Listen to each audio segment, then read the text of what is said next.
So here we're going to look at the circular flow model of economic activity. As you can see, there are essentially two main players in this model, households and firms.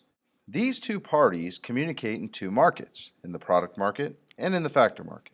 With this model, the old adage, what goes around comes around, is highly applicable. And in this case, what is going around and coming around is money. The first arrow that is represented on this model is a reflection of household spending, where households bring money for consumption purposes.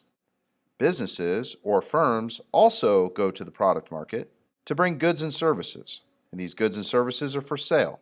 As this voluntary exchange occurs, both parties are better off after the transaction. For the business, they receive revenue that is necessary to produce. For the household, they receive consumer products. Again, both parties are better off. Following the money, the businesses take that business revenue and they are going to make payments or pay for the cost of running the business. So what do they need to run the business? That comes from the household. And the money returns to the household in this case in the form of income, wages, rent, interest on investment, or profit. For most households, they will provide labor to the factor market. However, whether it is land, labor, capital, or entrepreneurability, all of these resources ultimately begin in the household. They are then transferred to the business through the factor market and become the factors of production.